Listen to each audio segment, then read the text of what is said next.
Kemana-mana saya sempat punya lelucon juga. Kemana-mana saya selalu berusaha untuk melawan gerakan salafisme wahabisme, tapi ternyata kandang saya di Madura kebobolan sendiri. Jadi salah satu pesantren kakek saya itu Abah Kiai Nawawi itu ternyata sekarang menjadi motor gerakan salafisme wahabisme di Madura, dan ini bahaya. Saya sedikit bercerita, kemarin saya sowan ke salah satu cicit dari Mbah Syekhuna Khalil, namanya Mbah Yai Zubair Muntasor di Bangkalan, baru minggu ini juga. Beliau berkata, "Nak, kalau wahabisme ini datang ke Madura, maka Madura itu pasti akan tenggelam dan akan menjadi biang rusuh." Ya, saya dalam hati, nggak ada Wahabi aja orang Madura ini selalu bikin rusuh kalau berkenalan dengan soal-soal politik. Karena sekarang yang paling membelah-belah orang NU di Madura itu adalah persoalan orientasi politik. Makanya Mbah Yai Ma'ruf Amin pernah juga dipersekusi. Rumahnya Pak Mahfud juga pernah dipersekusi. Ini padahal semuanya orang NU. Tapi kemudian orientasi politiklah yang membelah semua itu dan berusaha mencabik-cabik kita hari ini, dan ditambah dengan akselerasi wahabisme di Madura sehingga betul-betul Madura terancam. Lalu Mbah Yai Zubair Muntasor bilang, kalau wahabisme ini kemudian berhasil menguasai Indonesia, maka semua orang Indonesia akan saling tikam satu sama lain. Assalamualaikum warahmatullahi wabarakatuh.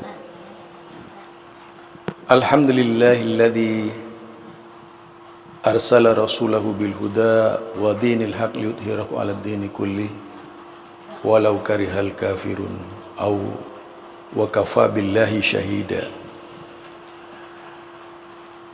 Fa inna ahsanal kalami kalamullah wa khairal huda huda Muhammad sallallahu alaihi wasallam wa syarrul umuri muhdatsatuha fa inna kulla muhdatsatin bid'ah wa kulla bid'atin dalalah wa kulla dalalatin finnar. Saya Zulkarnain El-Maduri pernah mengikuti sebuah kajian yang disampaikan oleh siapa? Yang disampaikan oleh Islah Bahrawi. Jadi Islah Bahrawi menceritakan kalau keluarganya itu kebobolan kemasukan Salafi dan Wahabi. Kita ingin berbicara Islah Bahrawi ini. Kalau melihat dari caranya berpikir, melihat dari caranya interpretasinya, dari cara interpretasinya terkait dengan sejarah Wahabi, lebih merupakan bekal seorang intelijen. Jadi bukan sebagai seorang ahli sejarah. Kita buktikan bahwa dia bukan seorang ahli sejarah gitu. Kadang-kadang ngaco cara penyampaiannya. Berkaitan dengan Syarif Husain misalnya,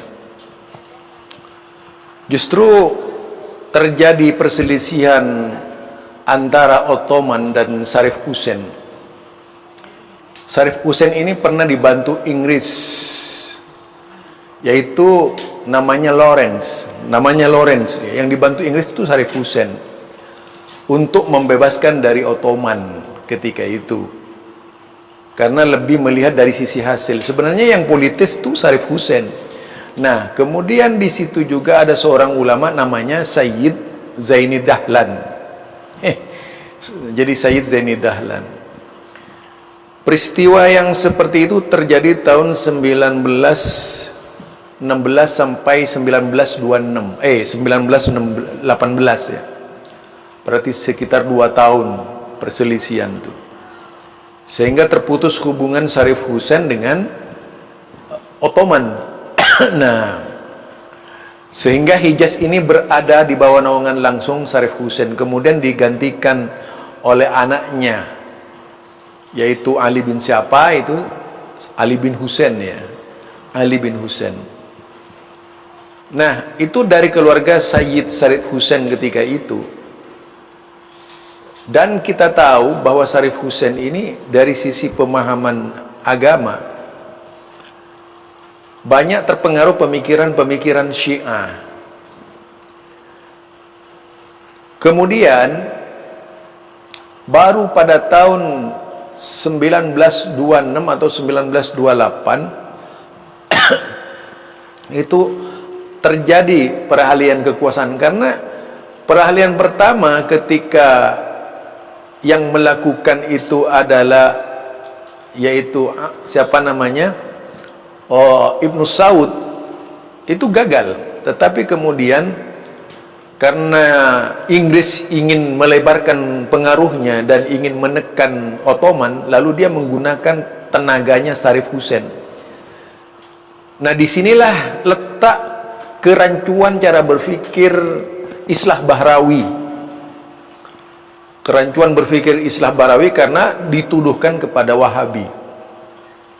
Padahal yang melakukan adalah Syarif Husain, seorang Kuburiyun, ya, Raja Kuburiyun ketika itu, yang ingin membebaskan diri dari belenggu Ottoman, itu didukung oleh Inggris. Nah, kenapa kemudian dibalik ke Wahabi? Lucu ini orang. Artinya ada tendensi lain dari seorang Islah Bahrawi ketika menjelaskan Salafi, yaitu mempertahankan, dalam rangka mempertahankan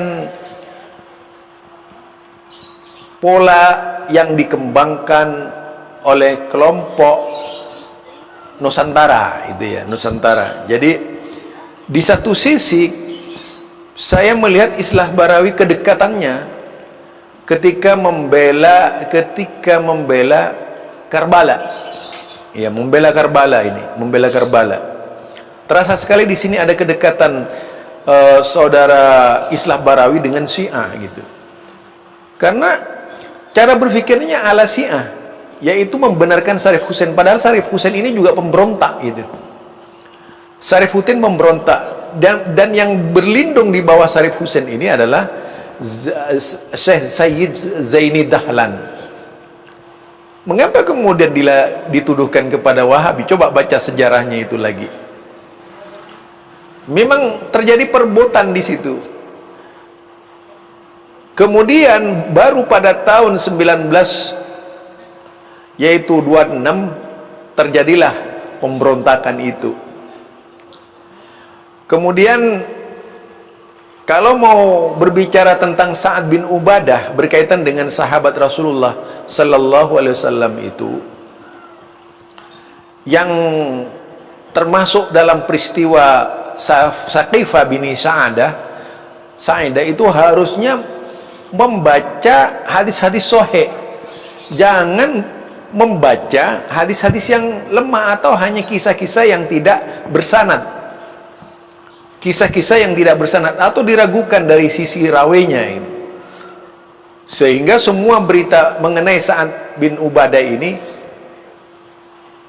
banyak bohongnya gitu, banyak dustanya. Padahal pada waktu itu kita tahu Sa'ad bin Ubadah ini persaingannya persaingan politik. Kelenek mengenai sihir dan sebagainya. Kalau di dalam hadis sahih kan lain sendirinya, bahwa Sa'ad bin Ubadah membunuh dirinya sendiri. Itu hadis sahih itu. Jika dilihat, diperiksa di Bukhari dan Muslim, peristiwa Bani Saqifah seperti itu gitu. Mungkin di sini perlu penataan pemikiran. Kalau kemudian mengikuti semua alur berita dari hadis-hadis yang terkumpul dan belum teridentifikasi, yaitu terverifikasi, maka tentu hal itu tidak bisa dijadikan hujah di dalam menetapkan sejarah ya. Sebenarnya apa sih motif dari motif dari seorang Islah Bahrawi jika sekarang berbicara Buya Hamka? Buya Hamka itu bukan ulama yang nanggung. Buya Hamka itu penuh dengan pengalaman. Buya Hamka itu adalah seorang pejuang, seorang sejarawan, tidak ada tolok bandingnya. Ya, kalau dibandingkan dengan Islah Barawi tidak ada apa-apanya, karena lebih tendensius pada pemikiran Aswajakawi. Ya, lebih tendensius pada pemikiran Aswajakawi. Kenapa saya katakan begitu? Karena lebih fokus pada dukungan pemikiran yang muncul dari kelompoknya. Lalu bagaimana bisa bijak di dalam menilai sejarah bila dibandingkan dengan Buya Hamka? Benar-benar sejarawan. Sejarah apa saja dibaca oleh beliau, termasuk sejarah Wahabi.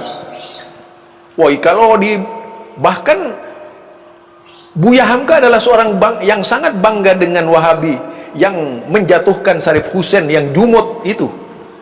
Buya Hamka sampai menyatakan bahwa Syarif Hussein itu seorang yang jumut, seorang yang terbelakang cara berpikirnya. Di dalam menata keislaman tidak beres di Madinah dan Mekah ketika itu. Itu kalau kita baca dalam buku perbendaharaan lama Buya Hamka ya. Apalagi kalau membaca buku Bung Karno. Ya tentu tidak seperti Islah Barawi, karena Islah Barawi ini tendensius. Dimulai dari kebencian. Jangankan Wahabi yang tidak akan dijelek-jelekkan, peristiwa sahabat saja banyak yang disalahkan oleh Islah Barawi itu. Lalu bagaimana seorang Islah Barawi bisa menyampaikan kepada umat dengan benar jika tidak berbohong gitu? Coba, apakah berani Islah Barawi menyalahkan Buya Hamka? Atau Bung Karno salah menilai gitu?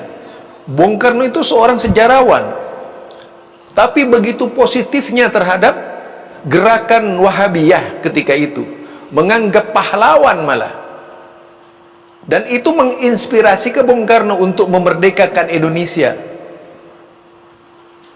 Sebagaimana juga yang ditulis oleh Buya Hamka dengan lengkap dalam buku Perbendaharaan Lama. Tidak ada di situ tuduhan-tuduhan miring sebagaimana pemikiran yang dikembangkan oleh Islah Barawi. Jadi kalau kita lihat konten pemikiran dari cara Islah Barawi ini, itu 99% tidak adil, lebih pada tuntutan sebagai seorang tenaga ahli di Densus, bukan seorang sejarawan yang utuh di dalam menyampaikan Islam. Dan kalau melihat dari sisi kacamata latar belakang pendidikan, ada kaitannya itu dengan pendidikan di Barat yang tidak bisa netral di dalam menilai sejarah Islam. Ada ambisius luar biasa dari kelompok-kelompok Islam fobia di Barat untuk merubah cara berpikir sejarah, merubah pada cara-cara mereka itu, sehingga mengumpulkan semua literatur yang lemah untuk mengacau balaukan sejarah Islam, termasuk dihalalkan mencaci maki sahabat Nabi, termasuk dihalalkan mengkritisi sahabat Nabi dengan sewenang-wenang. Kalau saya melihat cara berpikir misalnya di grup Majelis Nusantara ya, jadi saya pernah masuk di grup Majelis Nusantara. Wah, itu berani sekali mereka mengkritisi sahabat Nabi. Wah, tapi begitu mengkritisi Ali bin Abi Thalib, wah, marah itu sebagian besar dari mereka gitu. Seolah-olah Ali bin Abi Thalib adalah seorang yang maksum bagi mereka itu. Nah, saya melihat intinya tadi dikatakan bahwa Wahabi itu menjara miliknya Syiah Karbala gitu dan semua. Ini makin meyakinkan kalau cara berpikirnya ini ada kaitannya dengan Syiah, ini membela kepentingan Syiah gitu. Jadi ini membahayakan ya. Berarti bisa-bisa juga sebagai tenaga ahli masih belum menguasai sejarah dengan utuh di situ. Jadi Loren ini adalah orang yang banyak membantu Syarif Hussein. Loren ini. Jadi kalau dilihat dan dibuka sejarah, nyata sekali itu. Perannya Syarif Hussein diakui oleh Buya Hamka, bahwa menurut Buya Hamka, selama Syarif Hussein itu berkuasa, Mekah itu dalam keadaan jumut. Nah, kalau dalam pandangan Islah Barawi, itu dianggap situs-situs sejarah, padahal menciptakan khurafat. Sama persisnya dengan istilah dengan cerita. Mungkin kalau sekarang itu dianggap sebagai situs ya, seperti terjadi di Yaman itu dengan kuburan Nabi Hud. Mungkin bagi Islah Barawi itu dipandang sebagai situs sejarah gitu. Nah itu ya. Jadi di sini tidak bisa objektif. Karena apa? Syarat dengan kepentingan ormasnya, tidak akan pernah bijak. Apalagi kemudian kalau dia tidak melihat kenyataan yang disampaikan oleh Salafi, misalnya apa sih kekurangan yang disampaikan oleh Khalid Basalamah misalnya berkaitan dengan agama, itu ikhtilaf masa lalu menurut saya, tidak ada perbedaannya dengan masa lalu. Sebelum lahirnya Khalid Basalamah, sebelum lahirnya Syafiq Basalamah, sebelum lahirnya Zainal Abidin, sebelum lahirnya Ustadz Firanda, sebelum lahirnya Zulkarnain Sanusi, dan banyak lagi yang lainnya itu, Abdul Hakim Abdad, Yazid Jawas. Sebelum lahir mereka, sebelum lahirnya Wahabi, itu sudah banyak perdebatan-perdebatan seperti itu. Mengapa kemudian yang ditembak Wahabi gitu? Dan kemudian anehnya diseret-seret ke terorisme. Itu yang lucu lagi gitu. Coba nggak usah jauh-jauh lah, sampai sekarang ini aja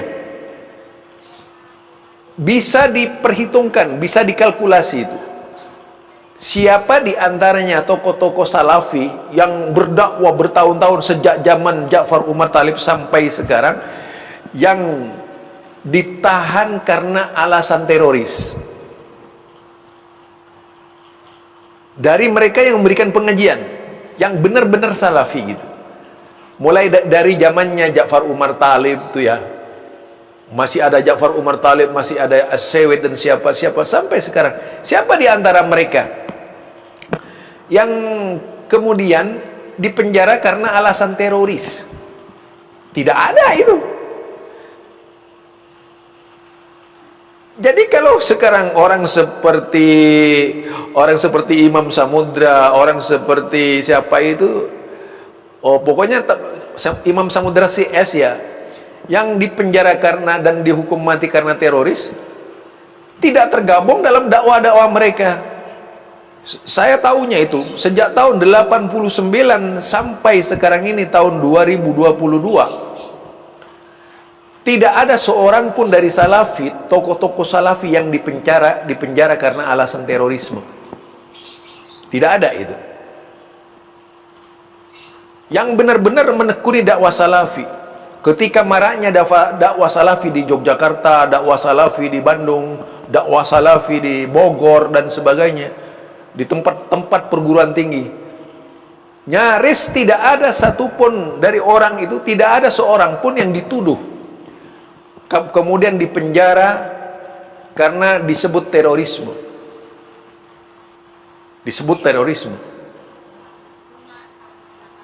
Karena mereka itu berbicara agama seutuhnya, tidak pernah berbicara seperti yang dituduhkan oleh seperti yang dituduhkan oleh Islah Bahrawi. Kalau tadi teroris, tidak ada bahannya. Sebenarnya tidak ada bahan yang keluar dari Islah Bahrawi itu. Cobalah pantau ceramah mereka itu sejak tahun berapa itu, 89 tadi sampai 22 itu, 2022 sekarang.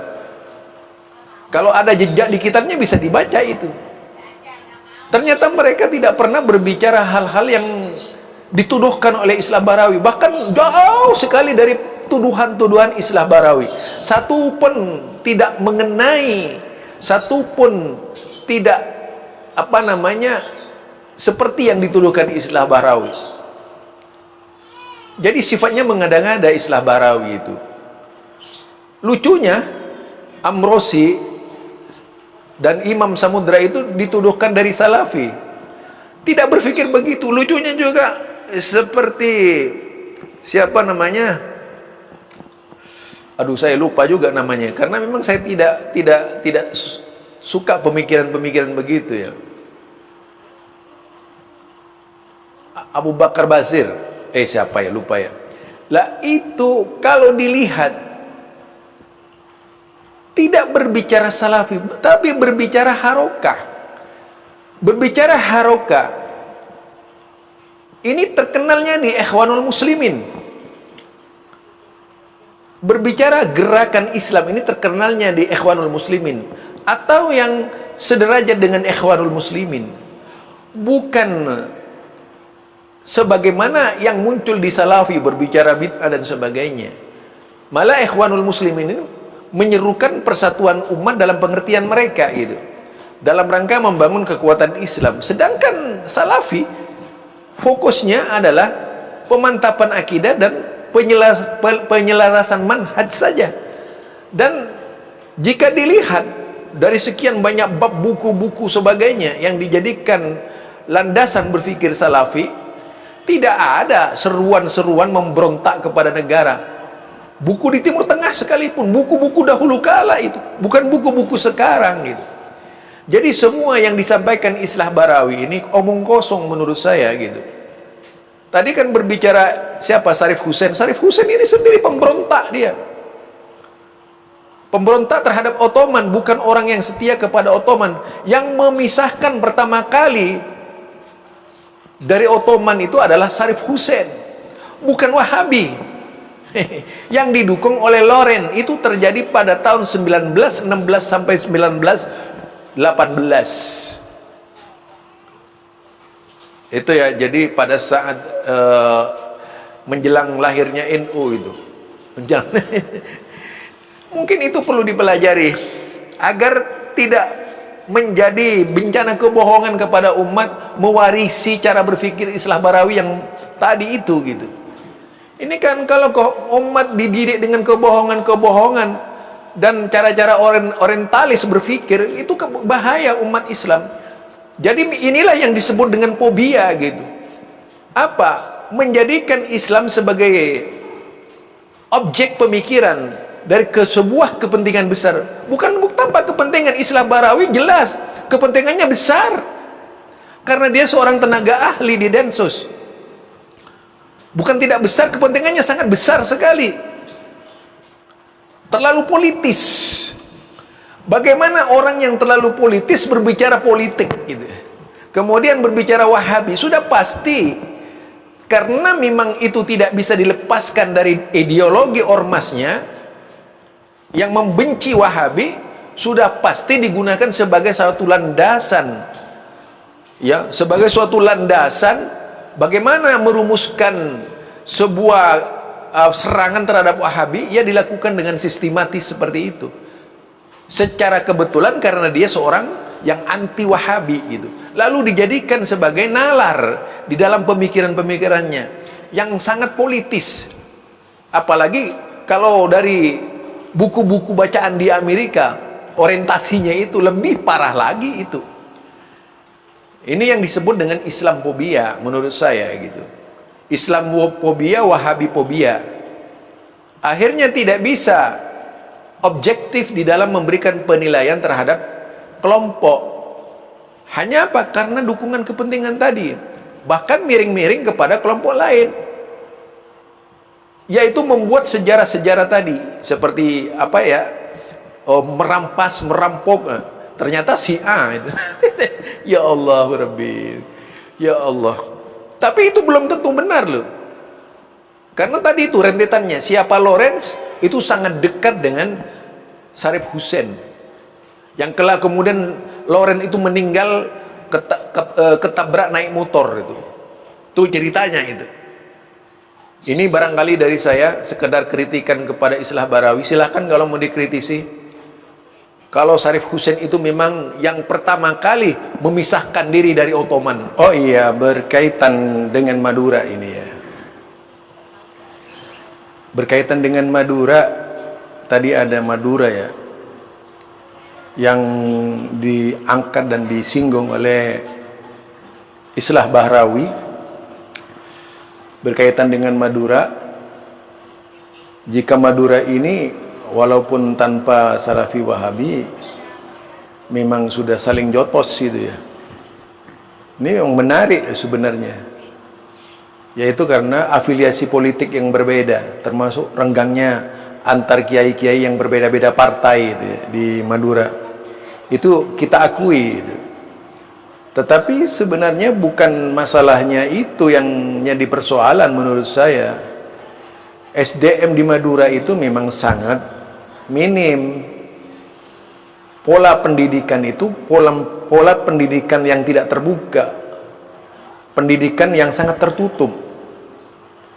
Tertutupnya tadi taklid buta, menanamkan rasa kekiaian yang luar biasa di Madura, fanatik pada kiai-kiai tertentu, menciptakan kefanatikan ke kiai secara khusus, sehingga setiap kiai itu punya santri yang fanatik kepada kiainya.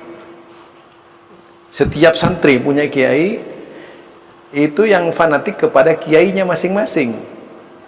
Jadi seandainya terjadi perselisihan antara kiai dengan kiai, maka akan saling mengerahkan kekuatan. Jangankan itu, perangkat desa pernah itu terjadi carok antar desa itu ya di Madura itu, karena rasa fanatik kepada kepala desa itu saja, apalagi kepada kiai. Di Madura itu kiai sangat dihormati, sehingga memaki atau mencela seorang kiai, misalnya dari kelompok kiai lain yang punya santri, itu bisa menimbulkan carok di Madura itu. Jadi bukan karena salafi, karena sumber daya yang ditanamkan di Madura memang perlu dirombak cara berpikir, cara pandangnya gitu. Jadi sumber daya di Madura ini, sumber daya manusia di Madura ini perlu ditajdid, diganti dengan yang baru gitu, diganti dengan cara berpikir yang humanis antara satu kelompok dan lainnya, bukan karena paham. Mau berapa paham, di Madura juga Syiah ada kok, Ahmadiyah juga ada, LDI ada, tapi nggak pernah LDI itu carok dengan Muhammadiyah, dengan kelompok mayoritas di sana. Di Sumeneb itu ada LDI, di Bangkalan ada LDI, Jampang ada LDI, tapi biasa-biasa saja. Kenapa harus Wahabisme? Saya pikir itu terlalu halu itu siapa Islah Barawi di dalam hal ini tentang Madura. Yang mungkin perlu diperbaiki adalah sistem pendidikan di Madura, di seluruh pesantren yang ada itu, agar tidak menjadi tadi embrio dari sebuah kekerasan di Madura antar kiai ya. Itu jangan sampai terjadi gitu. Nah, karenanya di dalam hal ini perlunya pendidikan, yaitu memperkenalkan humanisme di Madura. Humanisme itu paling penting di Madura itu, sehingga persaingan-persaingan yang melibatkan santri dan kiai ini tidak terjadi. Ya seperti partai itu, partainya Kiai A misalnya, PKB, ini pernah terjadi loh di Situbondo dulu itu. Situbondo pernah terjadi antara kiai satu kiai, satu kelompok kiai yang berbeda, padahal sama-sama dari keluarganya Kiai Haji Asy'ad Samsul Arifin itu ya. Hanya karena perbedaan PKB dengan P3 saja mencuat gitu. Itu akibat dari sistem pendidikan yang ada. Apa fanatisme yang ditanamkan sangat keterlaluan, bukan karena Wahabi. LDI sudah lama itu loh di Madura, ingat loh, LDI ada di Madura itu, Ahmadiyah ada di Madura, aliran sesat lainnya ada di Madura. Tapi mengapa ketika Wahabi ada di situ langsung dicurigai gitu? Ini kan aneh, Islah Barawi ini aneh banget gitu. Analisisnya tidak sampai kepada yang sebenarnya gitu, karena memang kebencian yang digunakan. Menurut saya mau berapa paham di Madura itu tidak apa-apa, silahkan. Tetapi yang menjadi masalah adalah sumber daya manusia Madura seperti apa itu yang perlu dirubah, perlu diperbaharui, perlu diganti dengan yang lebih manusiawi gitu, yang lebih humanis, sehingga terjadi menganggap bahwa perbedaan itu biasa. Ini permasalahannya, mengapa harus perbedaannya yang diperuncing sebagai seolah-olah masalah dan seolah-olah doktrin. Dari dahulu NU dan Muhammadiyah itu berbeda gitu, tapi biasa-biasa saja. Bahkan di Muhammadiyah itu lebih banyak mengalah di Madura ya. mengalah banget gitu ya. Masjid diambil diam-diam saja gitu. Itu bukti. Berapa masjid di Muhammadiyah yang hilang di Madura itu, terutama di Sumeneb, ada 4 masjid yang hilang dari peredaran Muhammadiyah itu satu contoh. Yang ngambil siapa? Ya nggak usah jauh-jauh. Sekian dari saya, Zulkarnain El Maduri. Subhanakallahumma wa bihamdika asyhadu an la ilaha illa anta astaghfiruka wa atubu ilaik. Assalamualaikum warahmatullahi wabarakatuh.